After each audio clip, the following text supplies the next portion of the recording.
Hey everyone, welcome to Adobe Live. I'm Jack and I am back again today with Alex. Alex is a UI UX designer, Adobe XD ambassador, content creator, coach, teacher, and a big coffee fan. Did you start your day with coffee today, Alex? I did, same like yesterday. I had like 3 coffees today, so basically the same as every other day.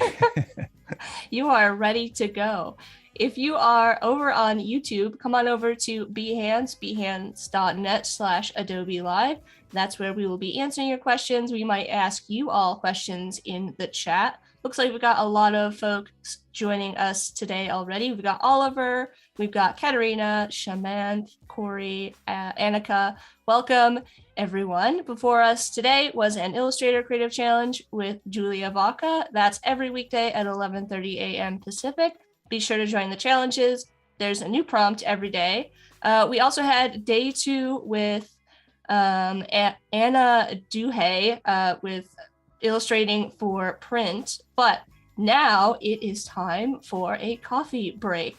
Alex will be working today again in Adobe XD, working on a coffee app. Alex, let us know a little about yourself and what we've been working on so far. All right, so hi everybody, my name is Alex and let's get straight into it. I'm going to start sharing my screen and show you a little bit of a presentation which I prepared. Jack, hopefully you can see the presentation. Yep, we can see it. Okay, so just a little bit about myself. My name is Aleksandar. That last name is a bit hard to pronounce, so I go everywhere online by Alex on Design. I'm from the country of Serbia, which is in Europe. I'm a UI UX designer and teacher, and I've been doing this for over 15 years. I am a dad to a 4-year-old girl. I love coffee and cars, and hence the coffee app, which is what we are going to be creating over these 2 days. If you missed yesterday, I run a website called Alex on Design, where I host all of my courses. You can see the courses here, all about UI UX design, Adobe XD. You can see creative design systems, user flows, paper wireframes, color selection, iconography, and all of those nice fun stuff. Then I run a website called webdonut.net, which is all about digital design products. And you can see we created everywhere from mood board templates to UI kits, UX kits, landing page builders, social media graphics, and so much more. So do check it out if you're interested. And then speaking about products, I recently launched the Inception design system, which as far as I know is the biggest design system for Adobe XD ever created. And you can find it on inceptiondesignsystem.co if you're interested. It's based on molecular structure, 8-pixel grid. You can work with local and cloud files. Flowcharts are included, templates are included, loaded files for that animation, fun, and so much more. And finally, and not the least, I run a YouTube channel called Alex on Design, which you can see right here. And once again, these videos are all about Adobe XD, since I am also Adobe XD ambassador, and all about UI UX design. You can see a bunch of these fun live streams right here and a bunch of short video tips, long video tips. So once again, if you're interested, do check them out. So for the day 1 and what we did yesterday, we did project introduction. And we're going to do that today for the people who are just joining us today. We did a task flow and we simply connected this task flow for the screen which we were designing.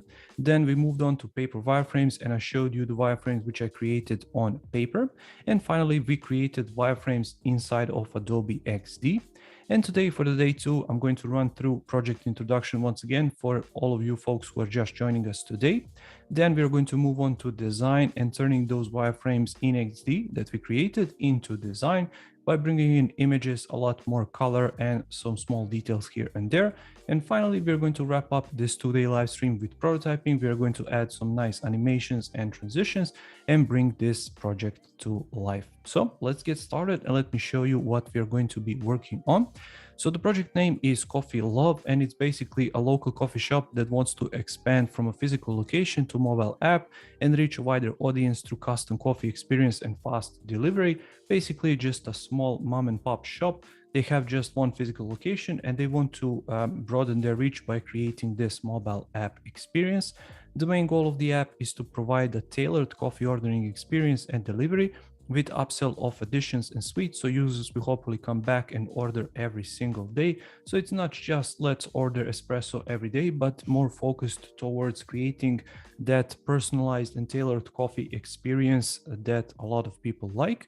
Target audience are males and females in their 20s and 30s who are passionate about coffee, and then later the focus will expand to people in their 40s. Down the line, the food ordering will be added as well, but is going to be just sandwiches and maybe slices of pizza and something like that. And this demographic is because they did their user research on the piece of paper, and just users who are coming through the door, so people who are ordering coffee every single day in that physical location, simply filled in a little questionnaire just to let them know who they are and are they in the 20s, 30s, are they male, female, gender binary, and so much more. So that's how we came up with this target audience. Finally, order delivery will be done using local companies who are doing food delivery rather than using in-house resources. This will allow for broader delivery coverage from the start. What this means is they're not going to waste their resources by purchasing a vehicle, branding a vehicle, hiring drivers who are going to deliver these coffees throughout the town, but rather hiring companies who are already doing this and have their own resources, have many more drivers and have many more vehicles, which in turn is going to bring them more revenue and broader their reach to more customers. So let's get started. That's all for the project introduction part. So I'm going to quickly show you the task flows that we did yesterday.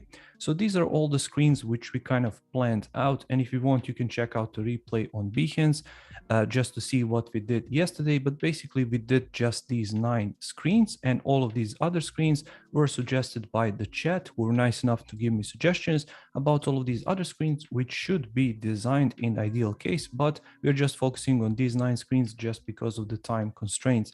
Then we simply move on to this task flow, and I showed you how to create this super easy task flow using some awesome features like padding in Adobe XD, so that you can easily type in and these boxes are going to scale and follow. And then after we done that, I showed you how I created these paper wireframes using this black dot grid paper and white jelly pens. And once again, I'm going to repeat what I said yesterday throughout the stream. This is done just for the purposes of show, because this is going to be easier to read on a black paper with a white pen rather than vice versa on white paper and with a blue pen, for example. And I did it just for that.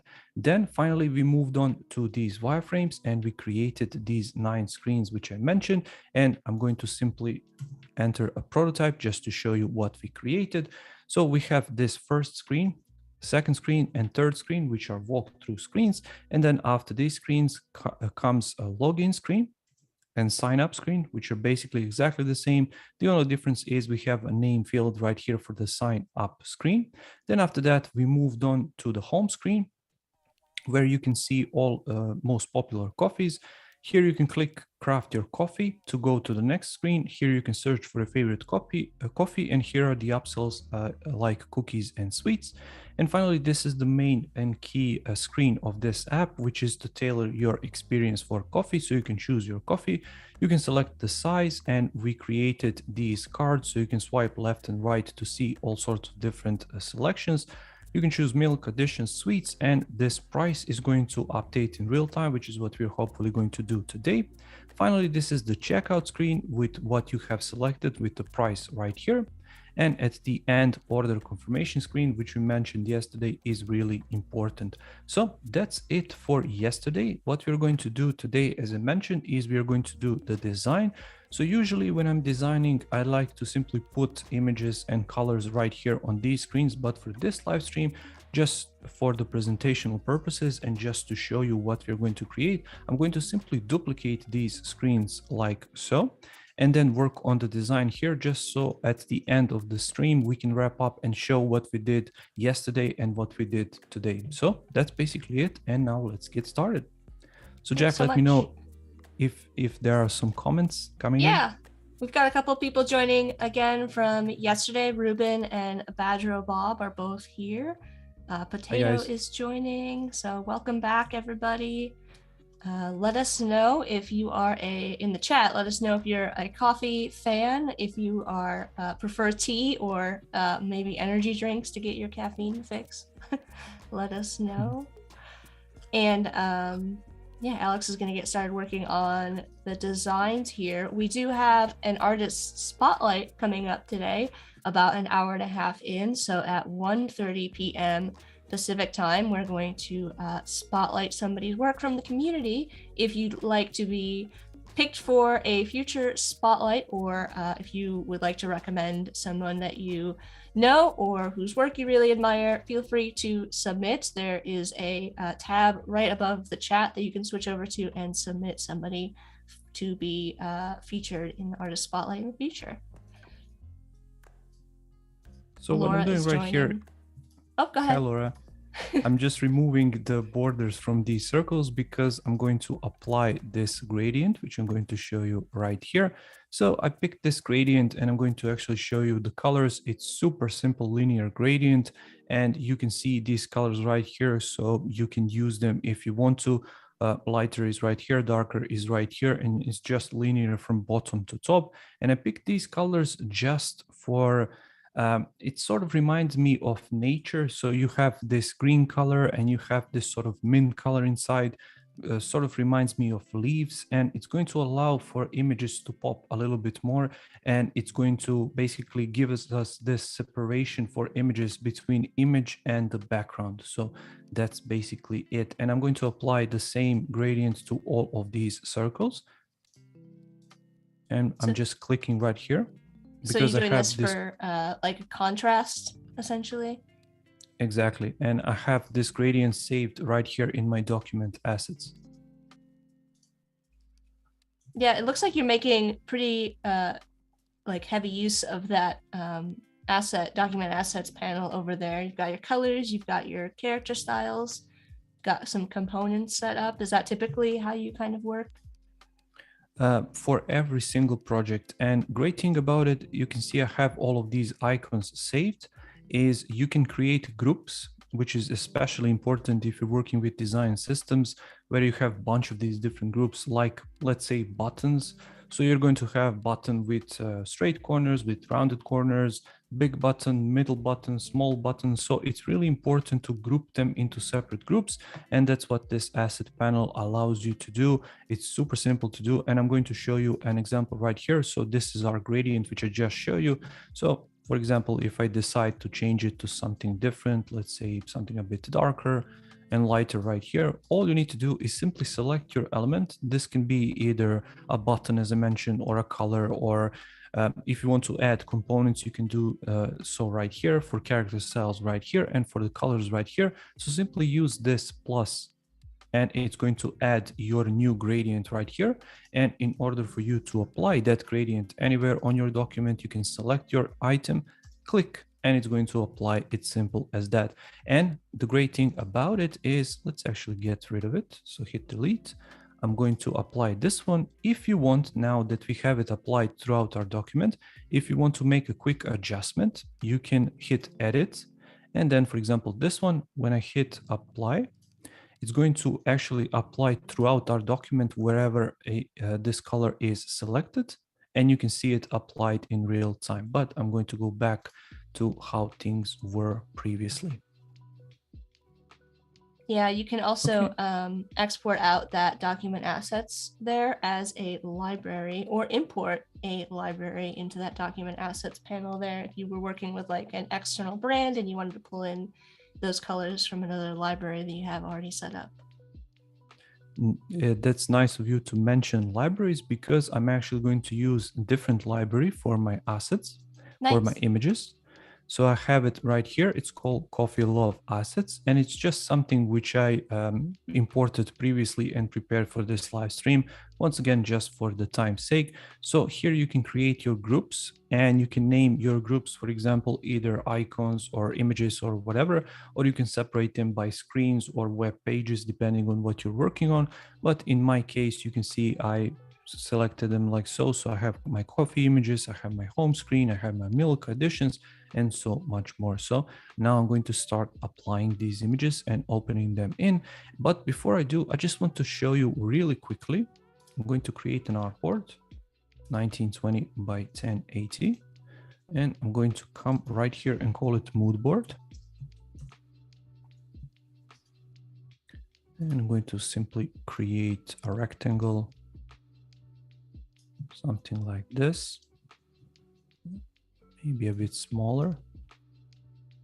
Use a repeat grid really quickly to create 4 of them, and maybe 3 of them like so. Increase the distances just a touch, ungroup the grids and move them like this, because I want to show you mood board images.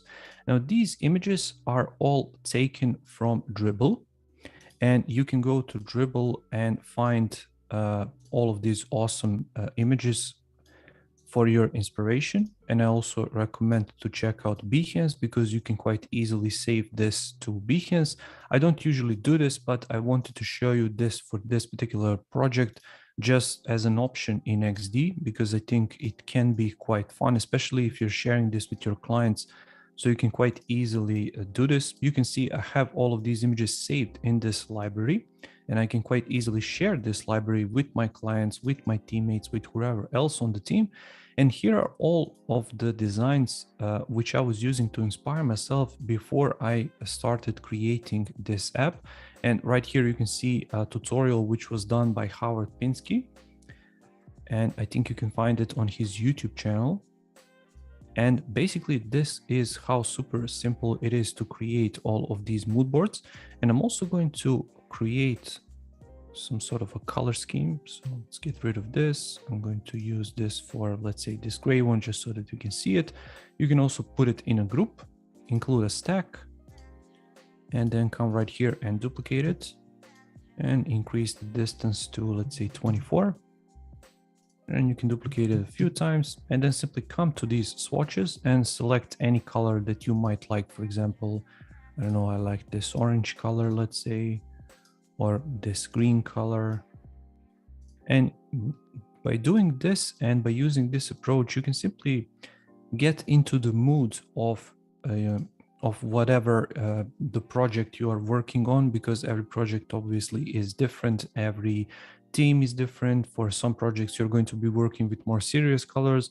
For some projects, you're going to be working with more playful colors. So basically, this is what I wanted to show you for this particular example. And I can leave the link to this mood board, which I created on Behance.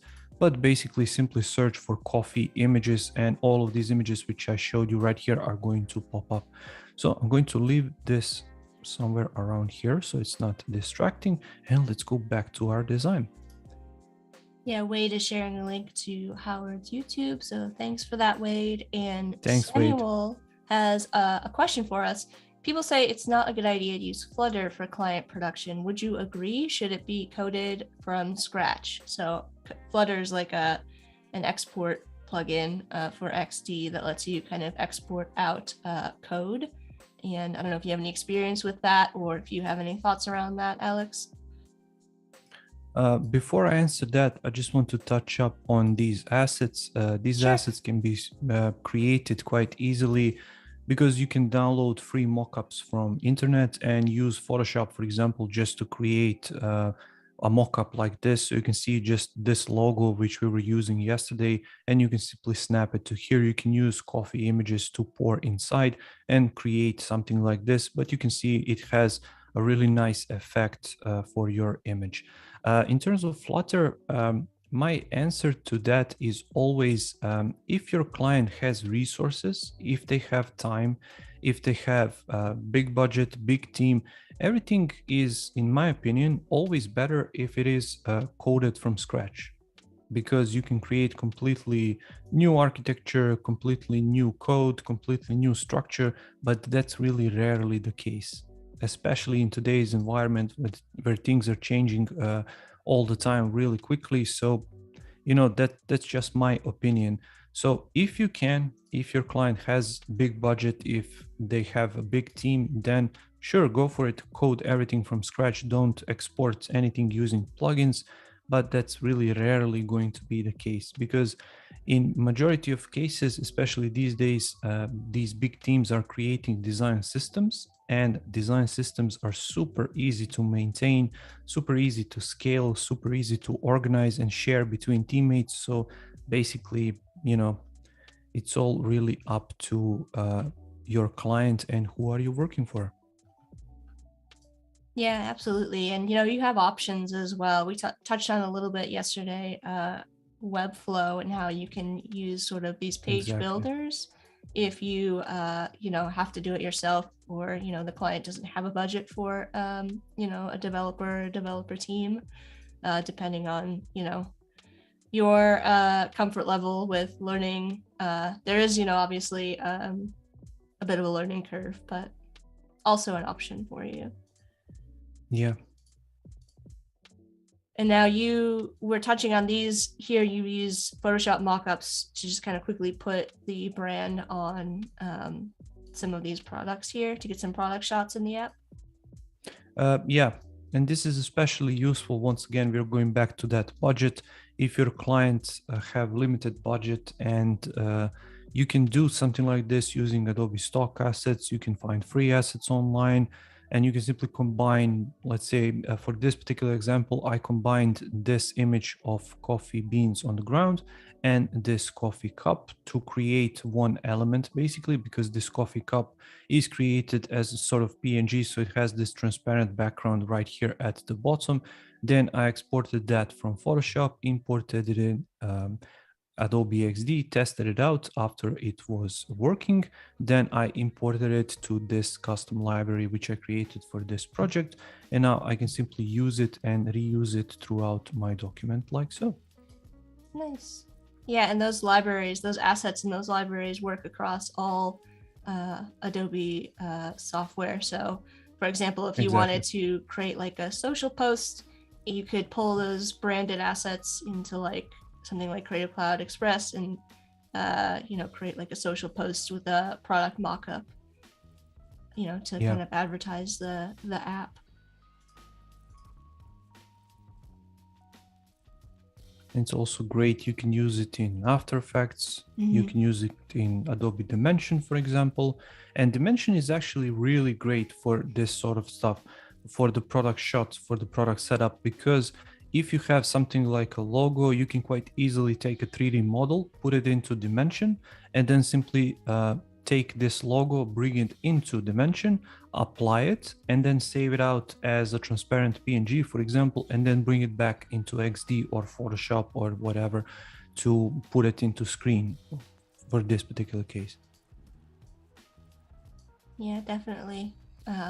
But the creative challenge that they were doing today, the Illustrator Creative Challenge, was around some of the 3D effects in Illustrator. So you can also kind of do some of that stuff in Illustrator now as well, which is super cool. Yeah.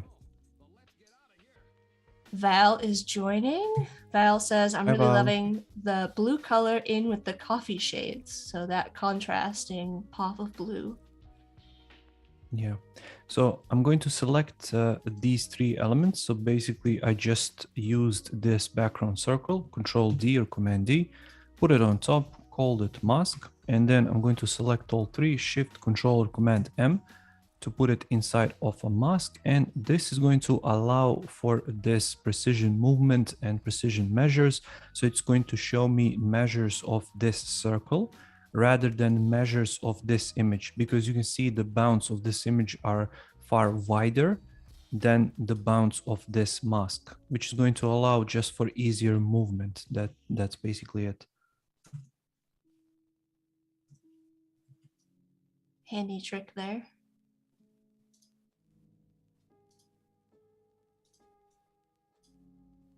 So you're just kind of going through and putting in kind of these images where you think they kind of correspond to the different placeholder blocks you placed for the in the wireframes essentially right now. Yeah, that's why we created them yesterday. So if I take this screen and take you right here, this is why we blocked all of these elements in, and we did all of this yesterday, and we positioned it sort of like this wireframe right here.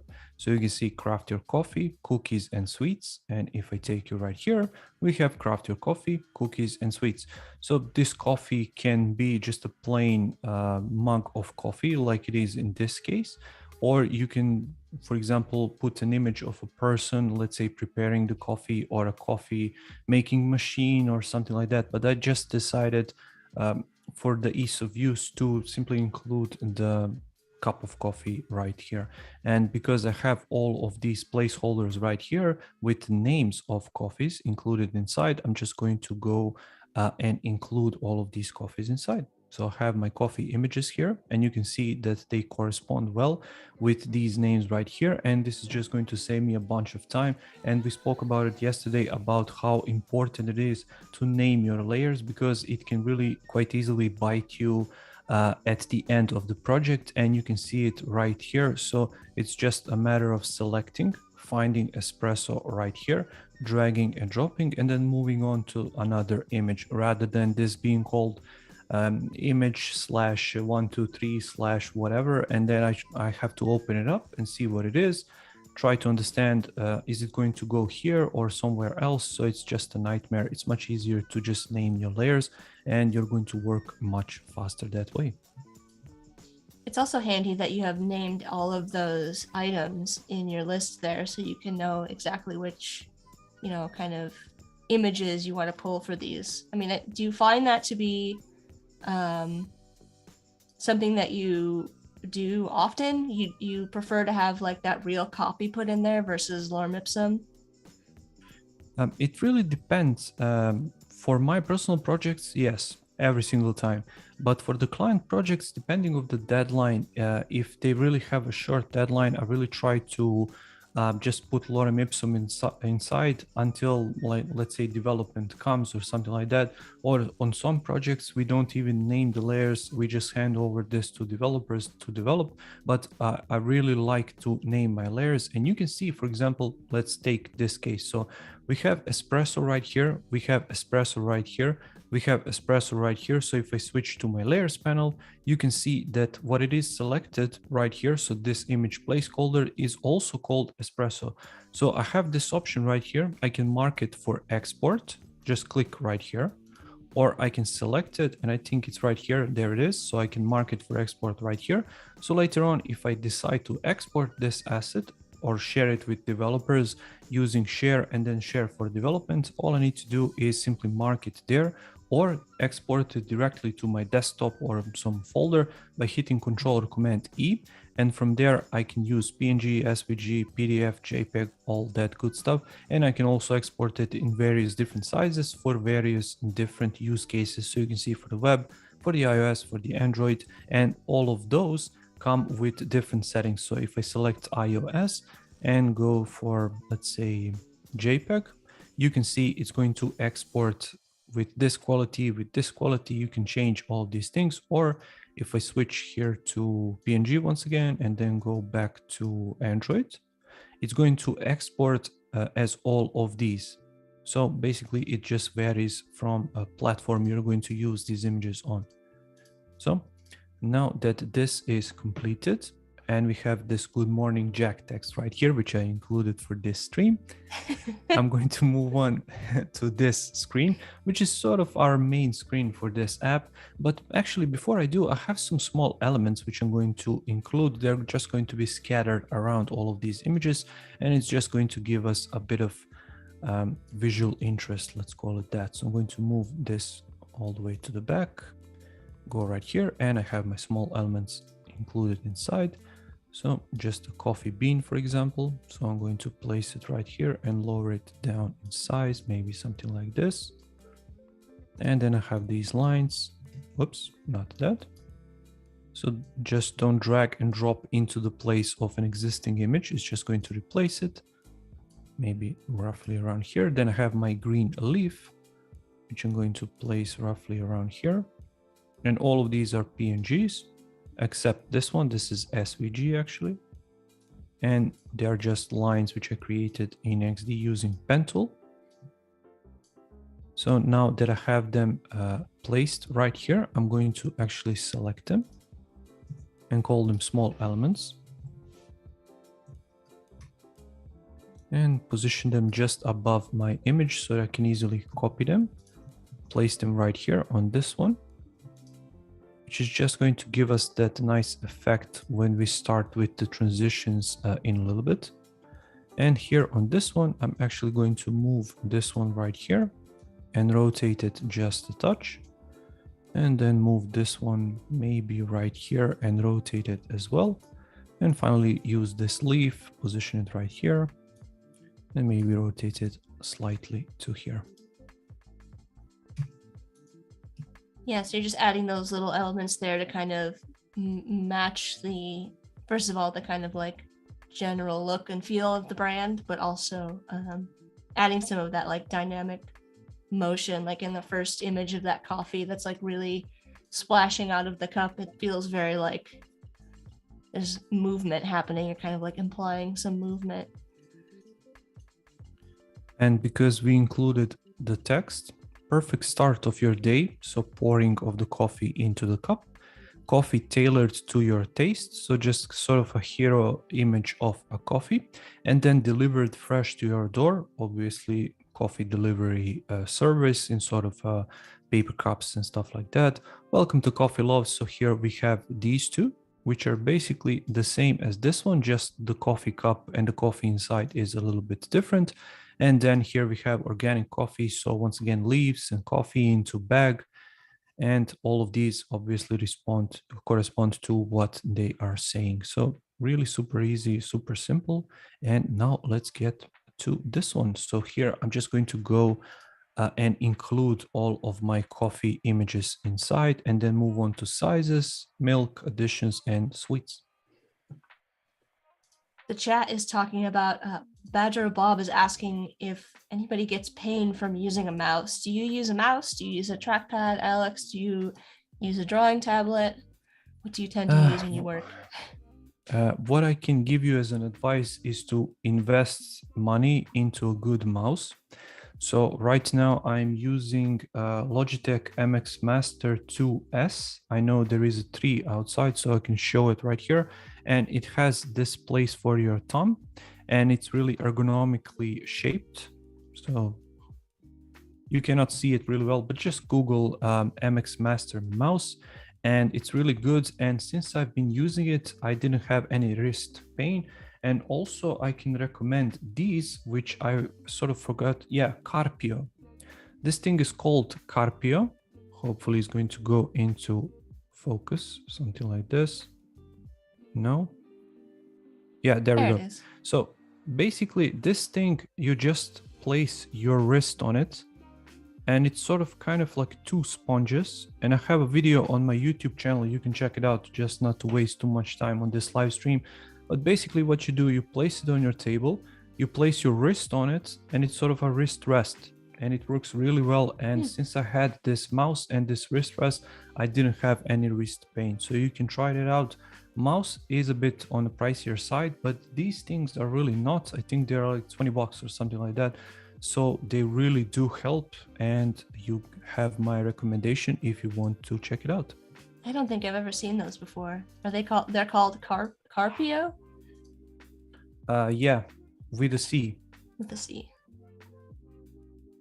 You can also go ahead and check out my YouTube channel, because I did a full review on it. Nice. It's really awesome. Looks like a couple other people are also recommending the Logitech mouse. So I've heard good things about them. They're kind of difficult to get used to once you get started, because of this thumb rest on the side, because your thumb simply rests on it.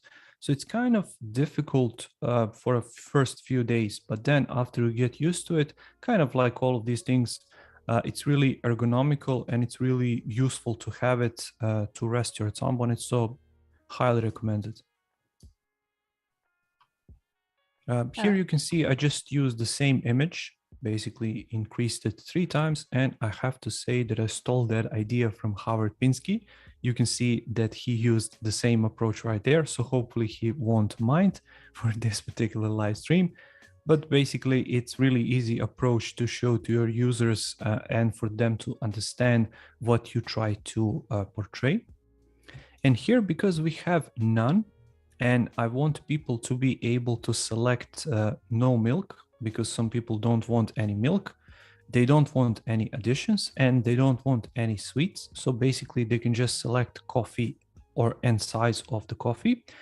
But other people who want, they can select milk additions and sweets. And of course, price is going to correspond. So in this case, we're just going to include an icon right here. So from this library, I'm going to go back to my document assets. And these are my assets. And I'm going to simply use this icon, drag and drop it inside, and basically position it in the center right here. I believe you mentioned this yesterday that you've made all of these icons for this. No, not all of them. I made just logo, menu, and arrow. But these icons, honestly, I don't know where I got them. I think they're called Pick Icons Tin. Okay. So I think that's what they are called. Gotcha. So But just like an icon library. Exactly. And because we had some issues yesterday, because I updated my XD, here we have the plugins which I'm using generally. So I wanted to show that today. You can use this plugin called Icons for Design. So let's find none, press enter or return, and you can find all of these icons right here, or I can use arrow, for example. And you can see a bunch of these different arrow icons. You can simply click, it's going to position that icon into your document. And basically you can go back and find any other icon that you need. Yeah, I think that's probably like every designer in XD has that icons for design plugin. It's a very popular one. It's awesome. Let us know in the chat what some of your favorite plugins are. Maybe you know some secret plugins that we don't know about that are awesome. Now that I populated these, I want to go back to my library. So just click right here, find your library, and you can have as many of these libraries as you want. You can see one right here for my Inception design system that I mentioned previously in the presentation, but I'm going to go right here, close this up, find my milk, and then use the cow milk and move on. So Jack, how many coffee cups a day do you drink? I can't really do more than one, but I do. I tend to do cold brew, which is stronger than regular coffee. So I don't know what that says. It's probably closer to 2 cups. But yeah, I definitely can't do. And I also have to have like a hard cutoff. Like I can't have coffee after like 12 p.m. Otherwise, I'll be up until midnight. Well, not until midnight anyways, but you know what I mean. And do you use big cups or small cups? It's pretty big. I do, gosh, I don't even know, because it's all like by just autopilot anymore. But I mix it's like cold brew concentrate that I make every week, and I just keep it in the fridge. So I'll pour some of that in with some ice, and I will add some oat milk as my milk of choice, my addition of choice. So sometimes if I am feeling fancy, I'll go with chocolate, add some chocolate milk, but generally speaking, yeah, just plain. What about you?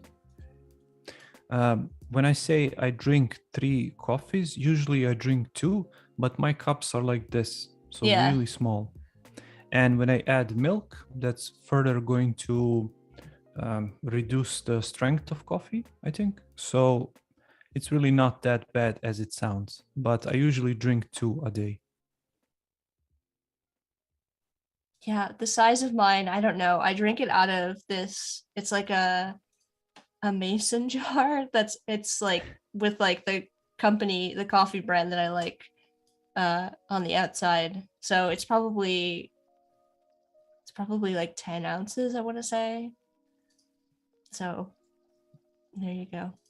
It's my Awesome. daily coffee. Okay, so I placed all of my images inside except for this one, which is kind of a crucial element. So I'm going to actually go into my original file, which I created just today. And I'm going to take this coffee cup just to show you how it looks like. So I'm going to come right here into this top section and paste it in right here. And just make sure that it is in the center. And I'm basically going to walk you through what this is and how I created it, because we will not have any time. We are already 40 minutes in and we have to do an artist spotlight and the prototyping of this app. So basically, this is something which I created really quickly. And you can also find these illustrations online, both free and premium, and simply play around with them. So you can see coffee cup right here. So basic shape of a cup. Then we have a reflection right here. So just a rectangle with white color inside. Then we have coffee, which is obviously going to go right here. Then we have milks and additions, and these also correspond with these right here. So the more of these you have, the more of these you're going to need to create inside of your cup. And if I show you how these look like, I'm going to open up the coffee, because I don't know how much time we're going to have today, because this is going to be massive to prototype. So I'm going to show you these right here. So this is for the espresso. This is for the lungo, so just a bit bigger. This is for the latte, and you can see that the size and color is going to change. This is for the macchiato, Americano, and finally this Corretto coffee, which is really dark. So I'm going to stick with espresso, and then I'm going to move on to milk. So when I add milk, you can see cow milk is white, and what these are just plain rectangles with color, and they are hiding basically behind this coffee cup. So if I hide my coffee cup shape, you can see how they look like. So they're just basically rectangles positioned in this sort of shape, so not like this but this, to fill in the behind of this coffee cup. So if I add this cow milk, then we have additions. So we have crumbs, which are going to go sort of right here. We have cream, and we have ice cream, and I just went with pen tool and created this sort of shape. But of course you can go crazy and create whatever you want, or what you can also do is place real images here. But for this particular app, I wanted to combine real images with something like this to give it a sort of a bit more playful look and feel to it. But of course, it all depends of the brand and of the company you are going to work for. So just keep that in mind. Some brands don't really like illustrations at all. Others are just filled with illustrations. So really it all depends from brand to brand and how that graphic or illustration is going to tell their story. So what I'm going to do right here is simply leave this espresso here, because I don't want it to go right here, because it's just going to show the empty cup. So let's leave espresso selected by default. And yesterday we did this. So when I select this, we have border included for all of these. So if we go right here to show you, this was our wireframe. So border is included for all of these. You can see right here, whatever I select from these items, there is a border just hidden, and the border is there just to show that this item has been selected. And that's what we're going to do when we start prototyping. So let me do a quick check and see if we included everything. I think we have. Yep. And now let me show you how these look like now without any animation. So you can see all of these colors look really nicely. And I think they work quite nicely. And here we can scroll down. Here is our cup, and I forgot to add all of those little details right here. So I'm going to go and do that in just a second. And of course you can now click and drag these, and now they make much more sense because we have these images inside. And here, because I added a lot of these, now we have them like so. checkout, and finally order confirmed. And I think I'm going to also include those elements right here. And then we are going to start with the prototypes. Yeah. Clever is saying, I'm going to go crazy and add all the ice cream to their coffee. Yeah. So yeah, all of that there that Alex just went through is setting up how you go about setting up a series of illustrations or Illustrator elements to kind of what he's going to show here in a second with the prototyping. So thinking through like what pieces and parts do I need for this so that when I go to prototype, everything kind of like behaves how he plans for it to kind of behave. And you can create these using XD. XD has some like vector drawing tools, shapes, lines, that sort of thing. Or you can also, if you are, skilled in Illustrator, you can bring in copy and paste or import in vector graphics and edit those as well. So Val saying, nice approach to illustrated coffee types. So Val likes your, you can make like a whole design out of that, like a whole infographic of coffee, just with the what you put together there. just with rectangles. Nice. So I'm going to group these and call them small elements.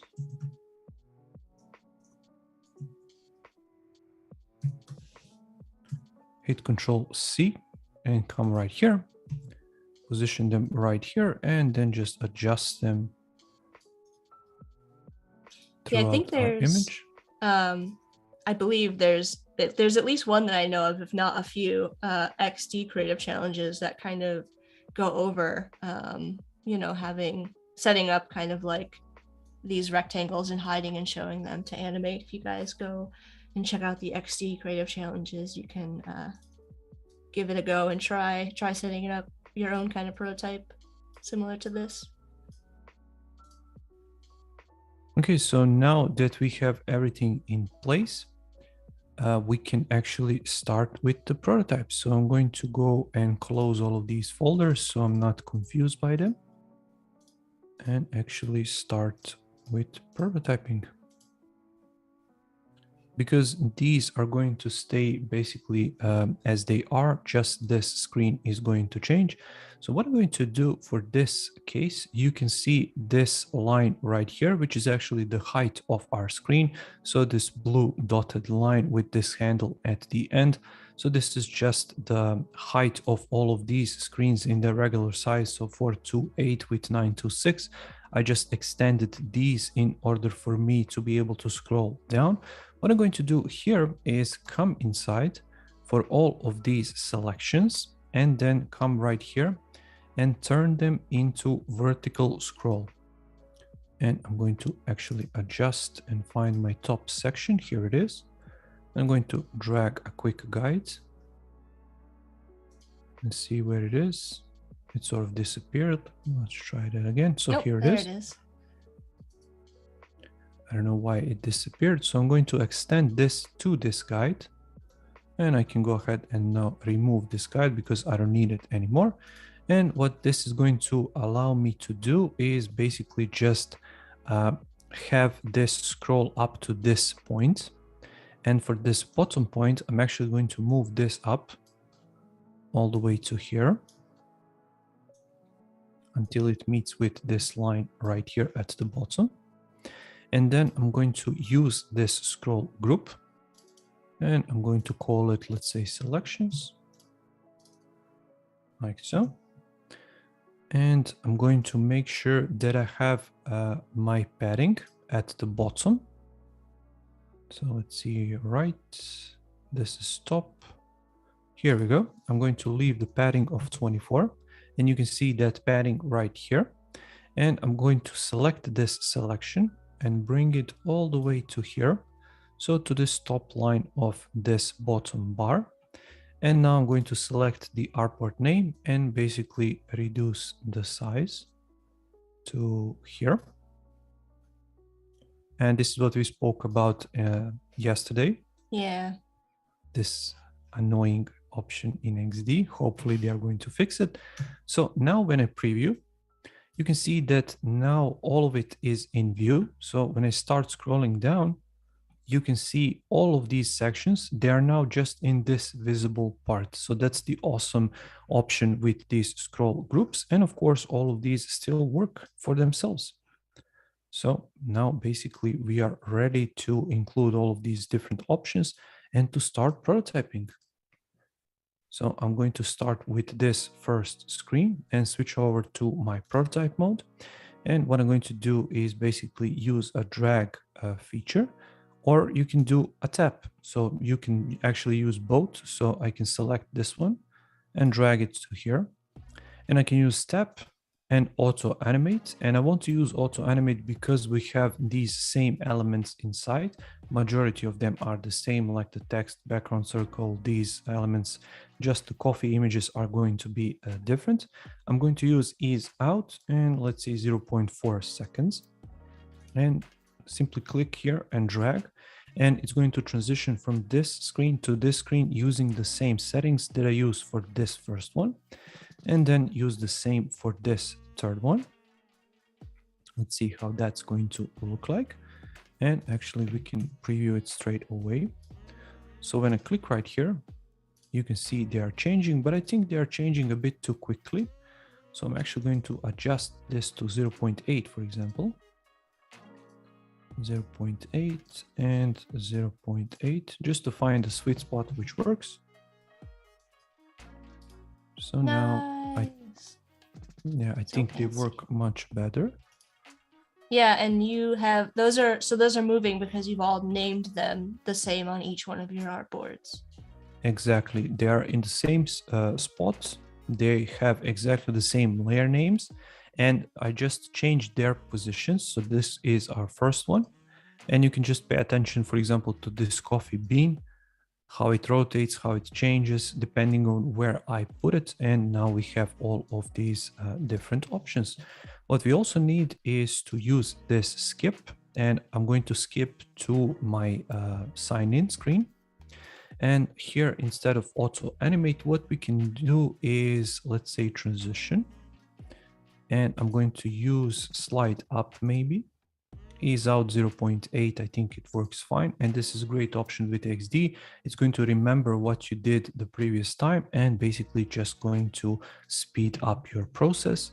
So now here we are. When I click skip, it's just going to transition in to this sign in screen.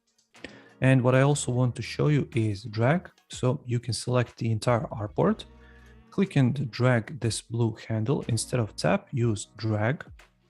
Auto animate and easing, let's go with ease in out. So it's going to ease in and out of your drag, and I'm going to drag it to this one. The one downside of drag is you cannot really go into both directions, just into one direction, because if I show you, I cannot drag it to this screen. At least I'm not aware that it can be. Oops, I reduce the size of this. Let me bring my prototype back. Here we go. So now when I start dragging, you can see how smoothly this animation is happening and this transition. So it's going from this screen to this screen, but now when I try to go back to the previous screen, I cannot do that. So that's the drag trigger happening. And you've also got those little indicators for the screen that you're on along the bottom that are changing as well. These can be done in many different ways. I simply chose this one to skip to the next one and then slowly drags out. But of course, you can do it many different ways. You can simply change the colors of these as you drag from screen to screen. You can use mask, and then you can position these behind your mask and play around with the shape, with the color, transitions, all sorts of different fun things. So make sure to explore what you can do with it. Here, because we have sign in and sign up, I want to use some sort of auto animate to switch between these two screens. So when people click here, if you don't have an account, because this is a sign in screen, you might want to create an account. So it's going to take you to the sign up screen. And vice versa, if you have an account, you can see it says right here, already have an account, then sign in here. So I just want to switch between these two screens. So I'm going to select here, and instead of drag, use tap, auto animate, And let's go with easy in out 0.8. And let's go with the same animation back. So now when I do this, click right here, you can see it's going to switch between these screens, and it's just going to introduce this new input field for your name, and it's going to move this up to the top, and it's going to switch from sign in to sign up in the bottom, and also this text at the bottom right here. And what we want is to switch to this home screen from this sign in and sign up when you sign in or create an account and sign up. So I'm going to also click and drag it to here, use tap ease in out, and maybe actually instead of auto animates, yeah, let's go with auto animate on this one. And we're going to use transitions for this next one. So let's test it out, see how it works. Because we have this shape, the circle inside, and it's the same with this one. So when I hit sign in, you can see how it looks like, but I'm not really a big fan. So let's actually explore something else. And if you're not happy with your transition, you can simply select this and drag it outside of your artboard, and it's basically going to cancel it out so you can start all over again. So I'm going to actually do the transition this time. Drew is saying drag interactions feel even better on your device using the XD app. You ever use the app for testing? Yeah? Yeah. It's a really great way. Also, to just see how it looks on the device. You know, it's kind of like a different experience to see like how does everything kind of fit on the screen, and do I like the way it looks? So I would definitely check it out. So I like this method a lot better. So I simply use that slide up once again. So you can see how it looks like either from sign in screen or from the sign up screen. You can simply go to here, and here, because we have this cutoff line, as I mentioned previously, we can still scroll down and explore what we have right here. We are already 1 hour into this stream, so I think we are going to be able to finish today.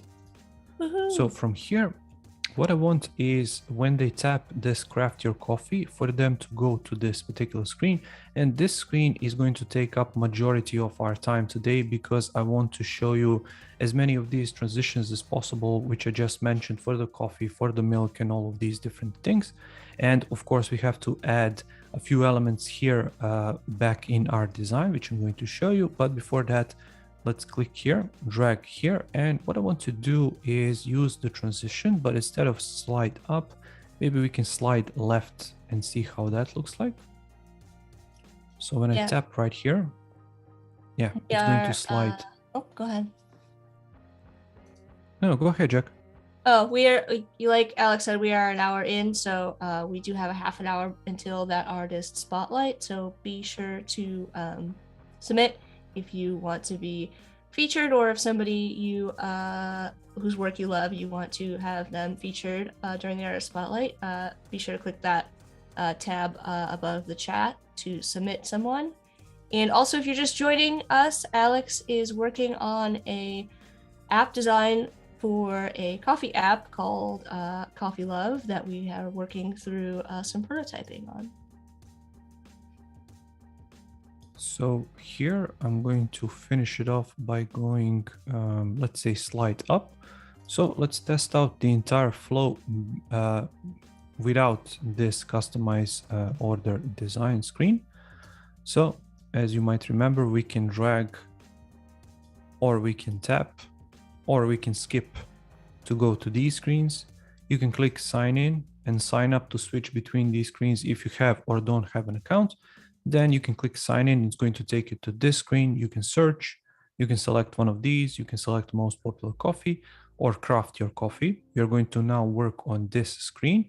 And then once you're ready with it, you can hit checkout. It's going to take you to your checkout. If you're happy with it, you can hit complete payment, and it's going to take you to this screen, confirmation screen, with the back home button, so you can tap it, and it's going to take you back home to make another purchase for yourself or for a family member or colleague or whoever else. I'm going to switch to the design mode to add a quick mask right here to this text. So I'm actually going to create a group and call it prices. And now, do you, what kind of considerations do you think about when like choosing animations? Like you picked kind of some of these you had auto animate, some of these screens you had just kind of like slide up or slide in from the right. Like, do you have any kind of like tips, I guess, for choosing animation types for different Basically, screens? it's all about testing. So in some cases, you can use all the same animations. In some cases, you can use different ones. So it's really all about testing and see what works best and what doesn't. So I like to spice things up and include a few different animations here and there if I can. So it's really all up. And sometimes the client maybe has their own preferred animations which they want to use. So you have to factor those in as well. So there is that as well. What I'm going to do here is use these two. So this dollar sign is going to stay the same, but the prices are going to update. And for the prices, I'm going to include a stack and this stack right here. So when I duplicate these, it's going to position them right here. So what I need is this 1450. So that's going to be our end one. So 1450. And we can start with this one. And I don't know, maybe when we add, I'm really bad at math. So I don't know, let's add, Like, I don't know, 250 and whatever. $7. So you need another Six, $7. Another $7. Okay, so let's go with 7. Yeah, I think so. Let's see. So, 4, 5, 6, 7, 8, 9, 10, 11, 12. You need 750. There we go. We made 750. So 750? Yes. So now you've got 450 plus 250 is 7, and then 7 plus 750 is 1450. So thank you for the help.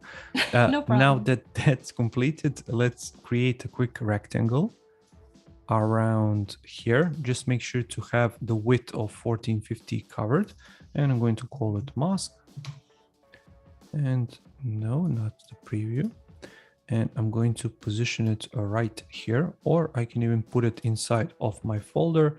I can get rid of the stack if I want to, but basically it doesn't really matter. This is just going to be our mask, and I'm going to position it in the center of this dollar sign. Hit Shift, Control, or Command M to put it in a mask. And now you can see that all of these other ones disappeared, and I'm going to call it prices.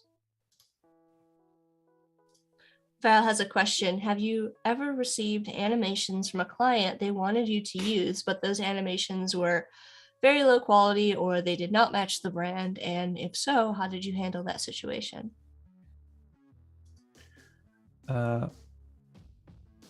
It really depends. If the animations are some sort of a video quality, then if the animations are video animations, then there are some sort of a conversions out there. You can convert them to bigger files, to larger files, clean up files and stuff like that. If the animations are Lottie animations, then maybe you can reduce the size, something like that. But basically, once it's baked in, it's already done. So there is not much that you can do there. So what I'm going to do here is actually select all of this, position it in a group, call it customization or customize order. So the same as our port. And I'm going to hit Control or Command K to turn this into a component. And now comes the fun bit with all of this customization. So here is our default state. And I'm going to add this to be our default state for the espresso. And let me check, we have 25 minutes. So yep, maybe I can add another one. So let's call this lungo. And maybe another one. Let's call it a latte.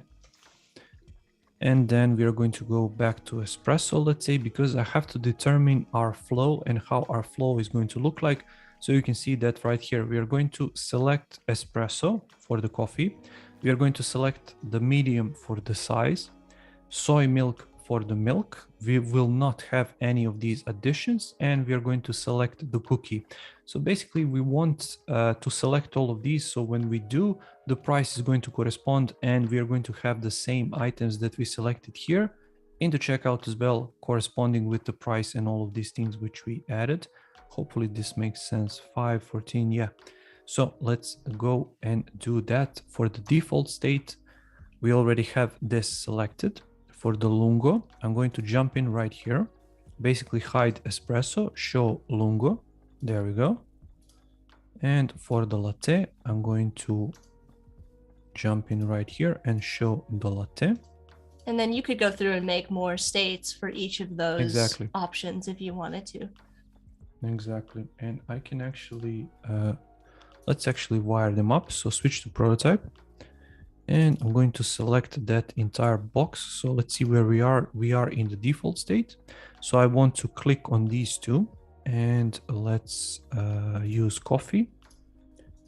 Open this up, use lungo, hit tap. So tap, I can use transition.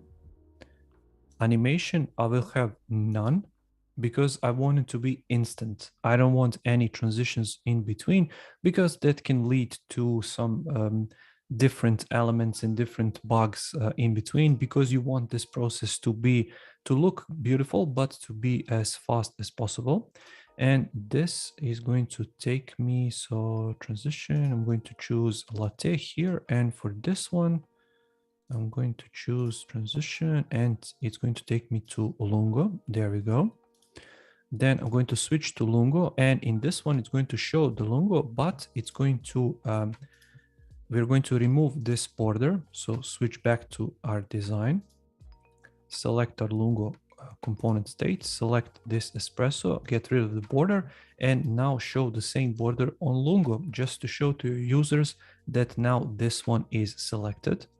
And I can switch back to latte, do the same thing. So select my latte, get rid of the border on espresso.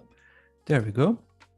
And now that we have these selected, you can see when I start clicking here, you can see how it looks like, but also I can show you right here. So when I tap, it's going to switch, and we didn't wire a lungo right here. So let's switch to prototype, and I'm going to click on my latte. It's going to take me to latte, and this one is going to take me to my default state. There we go. So let's switch to default, and let's hit preview one more time. So now when I switch to lungo and latte and go back to espresso, once again, it doesn't work for some reason. So let's go to latte, select it one more time, click, and choose default state. So let's try that again. Okay, now it works between all of these, and you can still scroll and select all of these. And you can just imagine, if you spend enough time on it, you can make all of these different selections and you can choose all of them. So now, as I mentioned, we are going to use this flow, so espresso and then medium. So now we have to create the component state for the medium. So let's go back to our design, switch to the default state, because from the default state, because default state is espresso, we are going to go to medium. So I'm going to actually select medium right here, but actually let's create a new component state and call it medium. Once again, just for the time's sakes, I'm going to select our medium and then bring in the border color. There we go. And now we need to select the soy milk. So actually what we need is to nudge these up a little bit. So I'm going to position these, because you can see the milk is next. So I'm going to click and drag them like so, to position them roughly into place to be kind of the same as the previous two. So something like this. So for the milk, now I want to, sorry, no, I have to do that. Let's go here, medium, yeah, okay. So from the medium, I'm actually going to select milk or soy milk. And inside of the soy milk, I will be able to click here, So before I get too ahead of myself, let me actually check that. So you're setting this up so that they kind of, it scrolls kind of automatically as you select your choices? Just let me check this. Sure. Okay, so medium. Actually, I should select this from here. So default state, I'm going to take this entire group selections, go to my medium, but get rid of the soy milk so I can fix the medium first, because you can see when I switch between default and medium, it sort of jumps a little bit up. So that's what I want to avoid. So I'm going to position this right here, get rid of it. And now inside of this medium component, this is what happens when you rush for time. I'm going to switch it to medium. There we go. So now when I switch between all of these, you can see that these two are going to stay the same, because here we have an issue. If I go right here and select all of these, that's fine. Switch to medium. And then when I click there and try to go here, when I select the milk, it's going to jump back up. So that's what I'm trying to avoid right here. So inside of the medium is going to be selected. Now I need to create that soy milk and actually move them now. So I'm going to use all of these selections and nudge them like this. Inside of the soy milk, we're going to just select the soy milk. There we go. And from here, we are going to select additions. So no additions.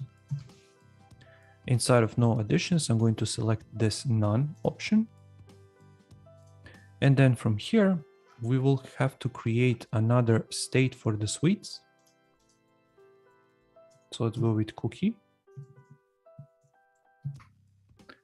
So for the sweets, I'm going to jump inside and move this selection right to here until it's basically down at the bottom like this. And here I'm just going to select our cookie. There we go. And now I have to prototype them. So here we are at the default state. And now when I select the prototype, I want to be able to switch from my default state to the medium. So I'm going to actually select this medium, click on it, and then use tab transition animation is none. And I'm going to switch to medium. And then from here, I want to go to the medium. There we go. Medium is selected. And I want to be able to click on that soy milk. So I'm going to jump inside, select my soy milk. Like this. I'm going to click on it. And it's going to take me to the soy milk. We are on a medium. And this is another annoying thing about XD. I don't know, Jack, if you found this as well. You cannot scale this part. So the more components you add, it's really annoying after you get like 20 or 30 component states. So it's really, hopefully they are going to fix that. So where we are right now, we are in the medium. So now we have to switch to soy milk. There we go. So from the soy milk, I want to select these additions. There we go. I want them to take me to no additions. And now I want to switch to no additions. And I want to be able to select cookie. There we go. Which is going to take me, of course, to sweets, because this is the name of this field. And now let's test it out, and hopefully, fingers crossed, it is going to work. So once again, we can swipe left and right and choose these different coffees. We can choose medium. Now I can scroll a bit down to select the soy milk like this. And you can see it jumped a little bit up into place because that's how we positioned it. There is no soy milk right here, so I have to go back to design really quickly to add it. We can select no additions. And finally, we can select the cookie. And for all of these, we have to adjust those prices. And we have 15 minutes, so I think we will be able to do that. So let's switch to soy milk, component state. And I'm going to go to the top section, find my coffee cup, find my milk, include my soy milk. There we go. And then because we don't have any additions, we are not going to add any. And for the suites, that's basically it. So for the medium, I'm going to actually adjust the price right here. So I'm going to go to the price. Just make sure that I selected medium. I have. So I'm going to go to that price. There we go. And basically, I'm just going to nudge all of them right around here. So for some reason, it didn't work. So let's move the entire folder. There you go. Oh, uh-oh. Actually, let me see. So soy milk, there we go, medium. So 450 was the original price. Yeah, we need to add more here. Because it should go from 450 to 750 to 1450. So I think we don't need this 250. So let's go to the default state. Yeah, that's a good point there, that we want to remove it from the default state so that it removes it from the rest of the states. So we don't have to go through and kind of remove it from each of those individually. Exactly. So now when I switch to medium and go right here, select my entire folder, now I can switch it to 750. And then finally, when we add that cookie, let's say that the soy milk is included just for the sake of this live stream. When we add that cookie, it is going to switch to 1450. So now what I can do is switch to the sweets. And from here, actually, I need to make a copy of it. Switch it in the other ones too, yeah? Yeah, so let's take it from medium. So prices. Let's take the entire mask. Yes, and Val's reminding everybody that we've got 15 minutes until the artist spotlight, so be sure to submit. Check that tab above the chat if you want to submit yourself or somebody else whose work you love to be featured in a future spotlight. So here, I'm actually going to paste it here as well, and then make a change from here. So right here, I'm going to select this folder and finally move it to 1450, which is going to be our final price. And from this state, so from the suites, we need to make the change to the checkout. So let me switch to the prototype, switch to the default state and see what I did here. So I did tap, transition, slide up, easy out 0.8. So let me switch to that final state of suites and do the same. So tap, transition. Let's go. Did I set slide up? Yeah, you had slide up there, so. Easy out 0.8. There we go. And now let's quickly test it out and see, hopefully, that we did something good with it. So once again, we can select lungo, latte, and we can switch left and right between them. We can select medium, and you can see here the price has updated. And of course, if you had more time, you have to select to go back. So let's say that I want to select small. So the price is going to change, but because we don't have enough time today, we are going to skip that, unfortunately, but you get the whole point. So when you select large, the price is going to increase. Obviously, you get more coffee, so therefore the price is going to change. So now we can scroll a bit down. We can see what's included. Let's choose soy milk and let's choose no additions. And finally, here we have a bunch of these different sweets, but let's go with the cookie. Price is going to increase. Let's go with the checkout. There we go. And here we have all of these items which we selected, which was the whole point at the end of the day.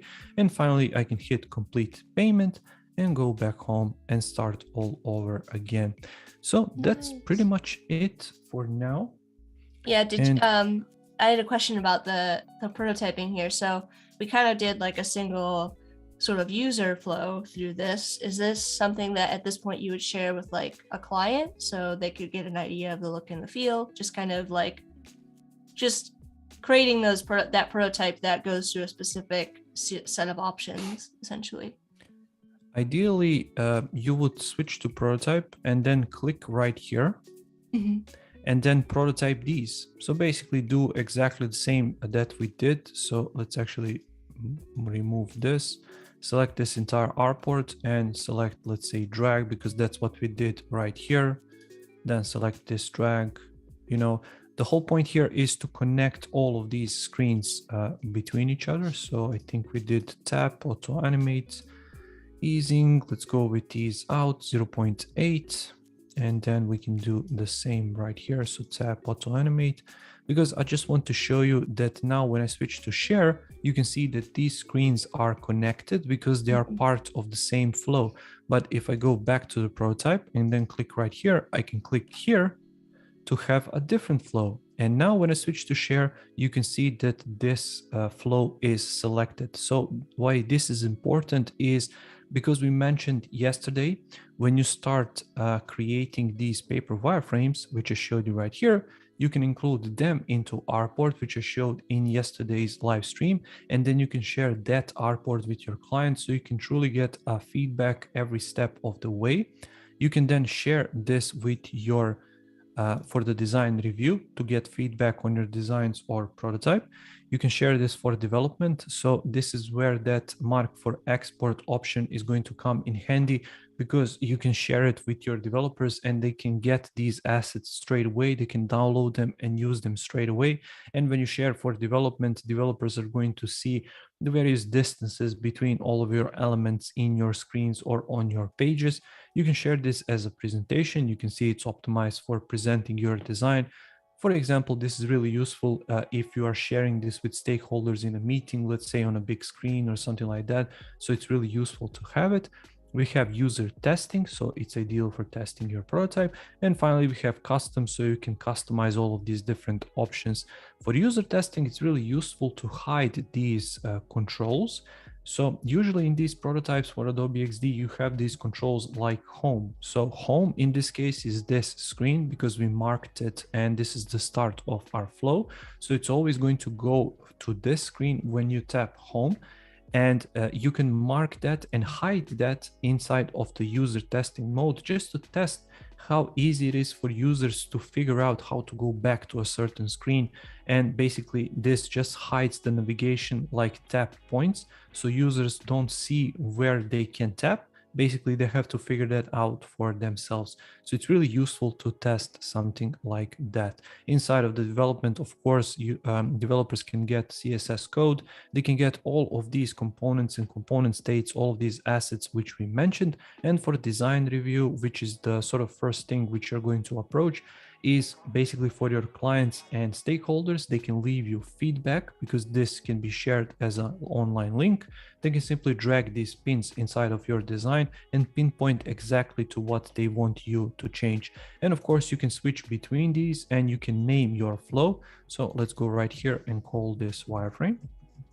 Yeah, like so. Since we've got about 7 minutes, if you wanted to, you could create one of these links and we can kind of show everybody what that kind of view looks like if you wanted to. Which one should I do? Should I do design review or development? It's up to you if you wanted to go over some of the features in design review, like with the pins, or if you wanted to go over the view that the developers see with the CSS. It's up to you. Let's go for this one. Let's go with design review and we can do the other one for development. So you can see it's going to create the link right here. And basically it all depends how big your design is, because this one is quite small. If you have, let's say, 100 screens, 200 screens, it's going to be much more difficult for it to generate and it's going to take a bit more time. Here, what you can see is you can copy this link, you can paste it in your browser, or you can simply click right here to open it up. Here you can embed this code into your website, and here you can simply share to Behance, which is another great option. So if I drag my window right here, just so you guys can see it. Can you see it? Yep, we can see it. Okay, so here is that wireframe which we created. Here you can invite collaborators, basically, so clients or stakeholders, to make comments on your design. Here you can see that we have 5 screens in this flow for the wireframe. And here is that home screen which I mentioned. So if I click between them and click on the home, it's going to take me to the home screen, which is this first one in this case. So let's say that your clients want to make a change. They can click and place a pin, I don't know, right here. And let's say something like position the logo down a bit. There you go, hit submit. And you're going to see this as a walkthrough one, which is this screen. Obviously, you can see who left the comment, how long ago did they leave it, and you can reply to that comment and say, go away, for example. Something like that. There we go. Of course, you're not going to do this, but just to illustrate how super simple this is to share with your clients. Of course, here you can enlarge it to go full screen. You can zoom in and out a little bit right here, and you can mention a client.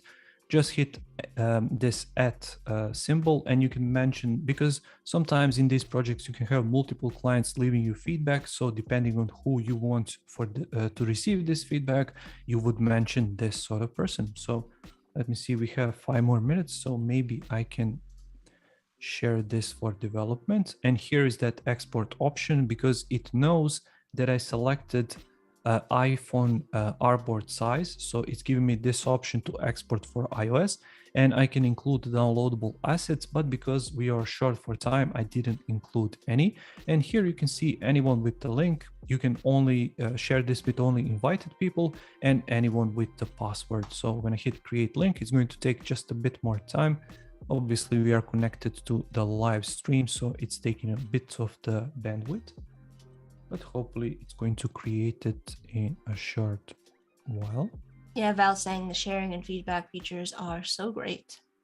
They are very handy. And they, you mentioned this before, but the naming your layers and naming your components and things like that, and using those asset panel is going to be really helpful in this view that we're going to look at here for developers. Exactly. And I just want to finally mention this. You can see this update link. So every time you go back to your design, you change something, you go back to share, you're going to notice this update link. So just hit that button. It's going to update this prototype link. And what's important is it's going to retain the same link. It's just going to update the assets and all of the design, which is inside of that link. And here is our design. Because we have 9 screens in this flow, you can see them right here. And when I switch to here, for example, hit back on the home, here you can see the same thing which I mentioned, but now we have this option. Before we do, you can see that all of your animation works. Everything works as it should. You can click right here and you have all of the same functionality that you have inside of XD, which is basically the entire point right here. So when I switch to medium, you can see that right here. But because this is development, we have this option.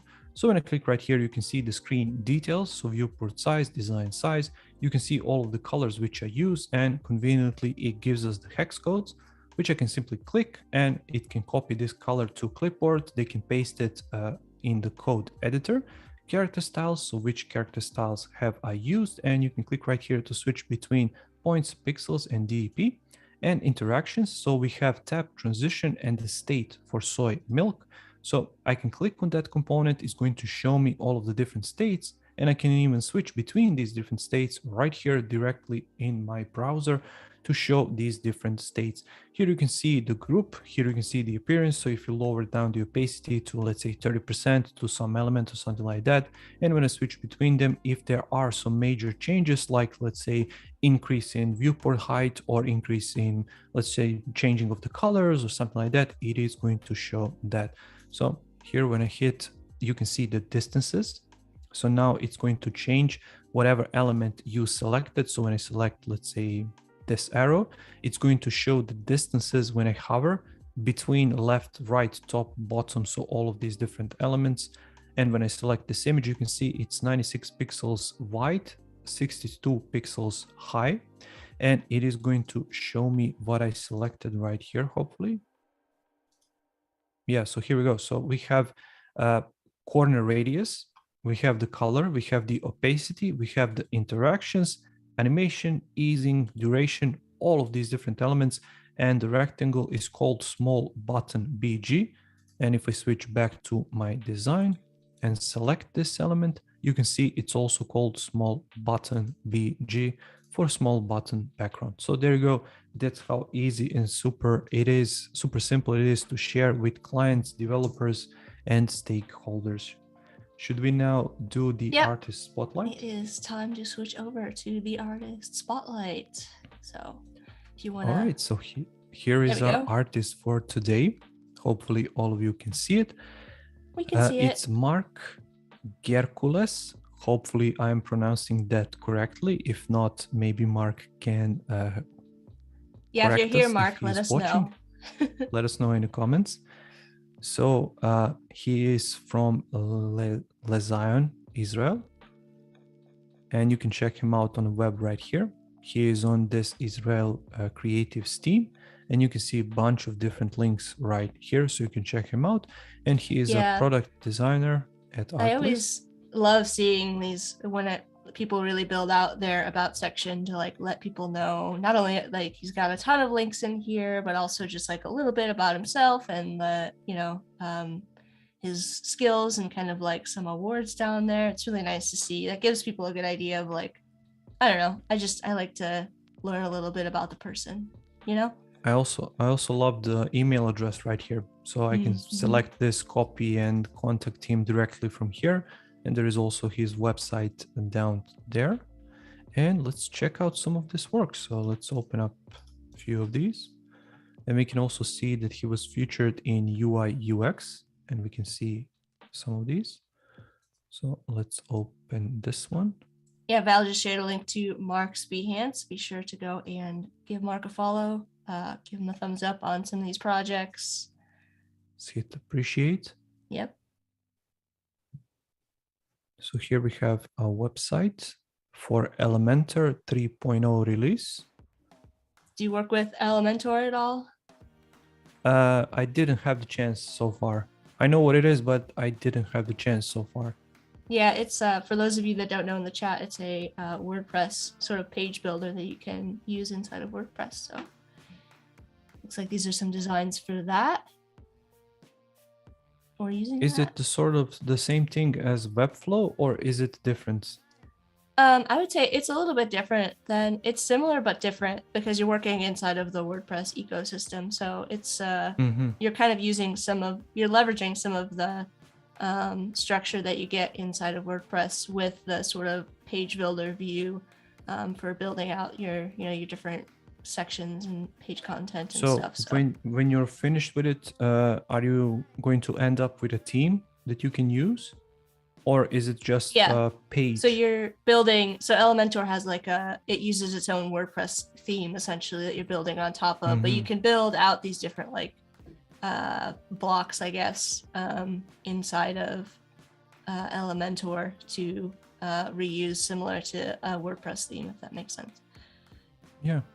So I really like this design. It's super clean, minimal, super simple. I like these block elements. Everything is readable, legible. Yeah, that's important. I like the contrast right here. Yeah, for the web is that like the color contrast, like you said, for accessibility to make sure that everything is readable. And here is his design system. So we have headlines right here. We have the colors and hex codes which he used, which I think is a nice touch. We have the grid system. Yeah, that's nice. That's something you don't see a lot in projects, is seeing the grid like that. Yeah, especially these on the edges. People usually leave them out and just put the 12 column or 6 column or whatever they're using in the middle, but they don't show the margins on each side, left and right. I think that's a nice touch here. So there we go. That's our first project. Let's switch on over to this one. Here, appreciate. So this is Swimmer app. So we looked at a website and now we're looking at an app design, looks like. Yeah, so it was designed to help swimmers train simply and usefully. So we have some iconography here, looks really nice. Once again, included the text. So here we have the sizes. Oh, here we go. We have the UX flow. There we go. So I like how it's very on brand with the colors that are in the app as well. Yeah, and you can see it's super simple, kind of like what we created yesterday, just without any arrows, diamonds, and stuff like that. So you can show this to our clients quite easily. They're going to understand it just like the thing that we created yesterday. And we have a little prototype right here. I always love when you get to see these because they really, like you said, earlier, when you start doing the prototyping, it really comes to life. Yeah. Val saying this portfolio is really clean. Nice. Yeah, And I like really the way that the content slides in. Yeah. That's really cool. Nice. I like how he's combining all of these different presentational elements. So not just these text elements at the top where they are here, but also icons, UX flow, video, sort of like high fidelity prototype right here, also including the text. So describing what it is and what we are looking at basically right here. So I really like all of these elements, and we have another video here. Okay, so here we are going from the previous, where we left off the previous time, and moving further, we have some nice animations. Yeah, it looks and I like these elements, kind of like a water. Yeah. It looks like he has broken these videos up in between each of so he's showing us the screens, and then we're seeing the prototype. So we're kind of seeing it piece by piece instead of just like, here's all the screens and then here's a video that covers everything. It's very much like a tailored experience as you go through the project. Kind of like two different flows. So first one and then second one. Really nice touch. And I like how he did this animation sort of like we did today, but more complex, obviously, with more numbers and changing, once again, using the mask. So I think it looks really nice. Here we have another video.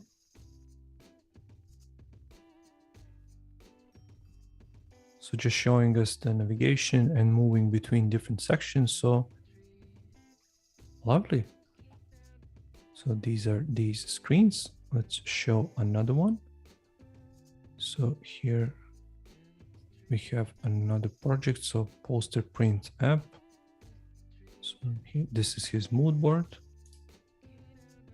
Colors, typography.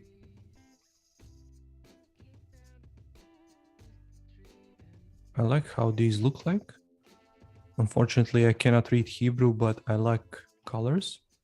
Yeah, the colors are very vibrant. Yeah, I like the layout and the spacing, and I like these illustrations for the cards, different cards like Visa and MasterCard and stuff like that. And the poster design.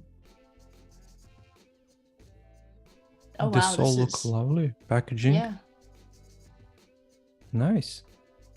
Very in-depth. All these projects are very in-depth about like the process and like breaking everything down, like you said. Yeah. For this one, he was featured for Martin Garrix. I just love how he includes the typography scale and all of these elements into each presentation. It just shows effort, especially for hiring managers who are watching something like this. They really like to see something like this. It just shows the effort that designers has put into these presentations. It's not just, this is my work, there you go, you can browse it for yourself. It's just, I'm taking all of this time to put into presentations as well. I don't know about you, but for me, presentations are really difficult because they come at the end of the project and you're kind of drained and you want to just move on to the next thing. So I don't know if everybody in the chat feels the same way. Alex, do you have like a template or like a certain, like, I know I'm going to need these kind of elements that you're kind of keeping in mind as you're working through a project? Like, okay, you know, as I'm working through this, I'm thinking about like, I need to keep this part to include in like a case study at the end, and sort of like building that library as you go. Yeah, but sometimes I like to either get the free templates or to purchase some other templates, depending on what I'm showing to my clients. Is it just, let's say, XD link, or is it something a bit more complex like PowerPoint presentation, or am I preparing something for Behance? So it really depends, but usually I have a presentation in mind while I work on the project. So I know which sections really make sense and what I need to include, like the typography scale, iconography, color system, maybe if I created some sort of a grid system like we saw right here. So I include all of those elements, but this looks really nice. Yeah, Cool. Adongo has a good tip for us. Video tip for presentation: upload video to Vimeo and then embed the link on Behance. So that's a really great. And then also that helps build out, your sort of work on Vimeo as well. Putting it Did out you there. hear about the Vimeo crash gate, which happened recently? No, I have not. I don't know what that is. So they decided to, I think, charge. Oh, I did hear about this. Yes, because a couple of so, people that I follow on Twitter, it affected them. Yeah, basically, if you cancel your membership on Vimeo, your videos are gone. So you have to keep paying the Vimeo in order for you to host your videos there. So I think that's just terrible business model. But well, you could do the same thing, I think, on YouTube as well. You could upload your videos to YouTube and embed them in a similar way. Yeah, you can keep them private, and there are a bunch of these other options out there. So Vimeo is just one of them. But I get the point from the chat, just that Vimeo gate is kind of scary. Definitely. Okay, so nice light box options. I think they look really cool. Awesome. Yeah, if you want to hop over to back to your screen now, and we can kind of finish up anything that you want to finish up on the app. Thank you so much, Mark. It was great to see your work and spotlight you during the Artist Spotlight. Again, if you want to submit yourself or somebody you know to be featured in the future, you can do that right above the chat, and we will take a look at your work. So basically, because I'm more or less finished right here, what I can do for the end of the stream is perhaps expand this a bit more. So I can switch to my design, go back to my default state, and maybe add some additional sections right here. So here we have sweets, and I went ahead and prepared something else right here. So I have snack bars maybe. So everybody likes a good snack. So I can go to here. And because all of these selections are inside of the stack, so I can go ahead and duplicate this and call this, let's say, snack or snacks. And I can go back to here and say something like a snack bar or select snack bars. We do have about 20 minutes left with Alex today, so if anybody has any more questions, be sure to get them in the chat so we can answer them. Yeah. So I'm going to go ahead and rename these as I see them right here. So I'm going to call this one cereal, this one Snickers, this one Kit Kat, Mars, and white Twix. Do you have your favorite snack bar? Oh, I don't know. I'd have to think about it. I put you on the spot. Yeah. In terms of candy bars, I'm a fan of the Milky Way. Always a good choice. Yeah. But do you have a favorite? Twix, definitely. Twix, yeah. Also a good one. Yeah. What about you guys in the chat? Let us know what your favorite is. I'm kind of hungry now. Yeah. The picture of the donuts especially. Yeah. Yeah. And do you have your favorite donuts, or is it just... of course I do. You do? Yes. You might be surprised. It's not a fancy donut. It's a an old-fashioned style, like just a plain like fry cake donut. Just a plain donut. Really? Yeah, there's a variety specifically made with, they mix sour cream in with the batter. It doesn't taste like sour cream, but it just makes it like really, really, like, I don't know, like really good. That's my favorite type of donut. Nice. What's your favorite type? Anyone which is sweet. Yeah, so I don't really care. Yeah. as long as it's sweet, it's good enough for me, and I like it. Val has a question for both of us, Alex and Jack. Is there a project you would really like to try doing but haven't found the time for yet? Something in AR, perhaps. Yeah, I Or agree with that. even better, if I could have a chance to do something in VR, to wear a VR headset and to create some sort of a quick game or a puzzle game or something like that, that could be a lot of fun. So I didn't do AR, I didn't do VR experiences. I would really love to do something like that, and a bit more 3D in the future. Hopefully, we spoke about it yesterday. What about you, Jack? Yeah, I would say similar. I just started taking a Blender course, so I'm trying to get back into. I have a little bit of 3D experience, but I'm trying to get back into it. And yeah, I would say I would second AR. I tried a while back to work on like an AR interface, and it just I never really got there with it. And I would love to kind of revisit that in the future, um, for sure. Especially now with the 3 features in XD. Yeah. You could do some cool stuff with that and an AR app.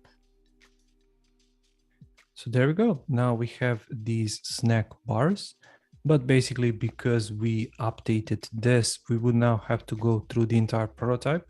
So I'm gonna hit medium and then soy milk, additions and sweets. Now I have this new option, but I would have to move it inside of the sweets component state for these bars at the bottom. But because of the time constraint, we are not going to do that.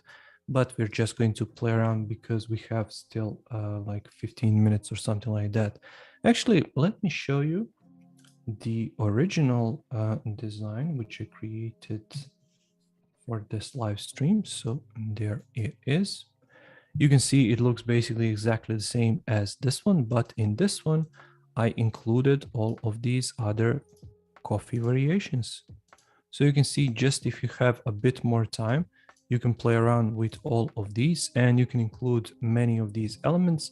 And same like in the walkthrough screens, which I showed you and which we created at the beginning, for each of these states, if you want, you can make these switch places. So you can position them, rotate them, do the same thing basically as in the walkthrough screens.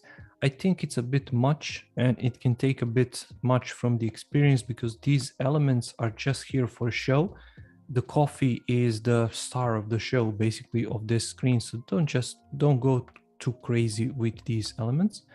So here we can go with small, medium, and large, and you can see the prices changing. This is what I was speaking about. If you have enough time, you can dedicate a lot of time to stuff like this. So here we can select soy milk, and of course we have the same options as before.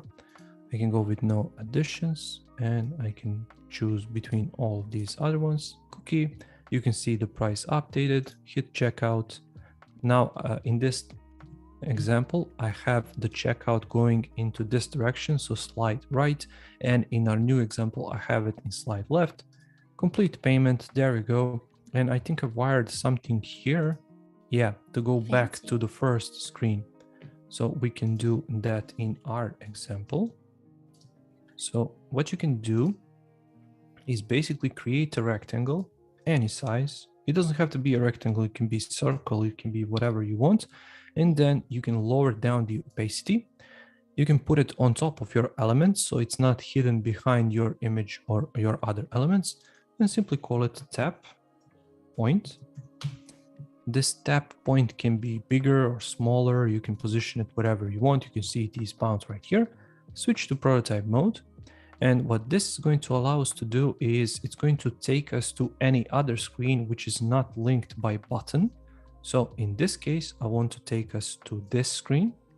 So when I tap, use auto animate, it's going to, instead of easing out, let's use snap, for example, just to make it a bit different. And let's go with 1 second just to make it a bit longer. So once again, when we are here at the checkout, hit complete payment. Instead of hitting this going back home, now I have this tap point, and you can see when I hover my mouse, it's going to change from the arrow to the pointer. You can see it right here. And when I click, it's going to take us back to Nice. the walkthrough screen.